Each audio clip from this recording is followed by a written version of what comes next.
রমজান মাসে রোজা রাখলেন, কিন্তু নিয়ত না করে নিয়ত পড়লেন, নাওয়াইতা নাসুমা গাদান, আমি আগামীকালকে রোজা রাখার নিয়ত করছি, তাহলে ফওয়ারাদ্দুন, এই যেই রোজাটার আপনি এই নিয়ত পড়লেন সেই রোজাটা মারদুদ, রিজেক্টেড, প্রত্যাখ্যাত হয়ে যাবে।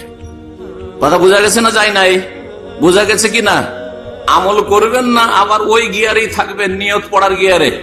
আল্লাহ যেন পরিবর্তন করার তৌফিক দান করেন যারা নিয়ত পড়ায় অভ্যস্ত। কারণ বেশি ঝাল খেয়ে অভ্যাস থাকলে নরমাল ঝাল খেতে ভালো লাগে না। বেশি লবণ খাওয়া যাদের অভ্যাস তাদেরকে নরমাল লবণ ভালো লাগে না। কথা ঠিক কিনা?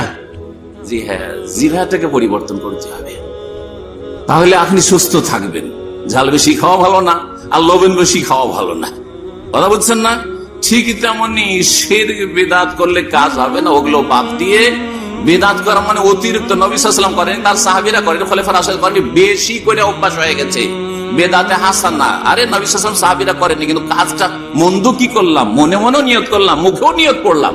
এই যে বেশি আপনার নুন খাওয়া অভ্যাস হয়ে গেছে, এটা বর্জন করতে হবে, না হলে আমল নষ্ট হয়ে যাবে। নাওয়াইতা নাসুমা গাদান যদি পড়েন রোজা নষ্ট হয়ে যাবে। সুতরাং নিয়ত পড়ার বিষয় নয়, নিয়ত করার বিষয়। নিয়ত করবেন, নিয়তের জায়গা মুখ নয়, জবান নয়, নিয়তের জায়গা হচ্ছে কলব, হৃদয়, অন্তর। সুতরাং অন্তর থেকে প্রত্যেকে আমরা যে কোনো কাজ করলে নিয়ত করি, ভালো কাজও নিয়ত করি, আর যারা মন্দ কাজ করে তারাও মন্দ কাজের অসৎ নিয়ত নিয়ে বের হয়। ইন্নামাল আমালু বিন্নিয়া, মানুষের আমল কর্ম নির্ভরশীল নিয়তের উপর, অন্তর থেকে নিয়ত হয়।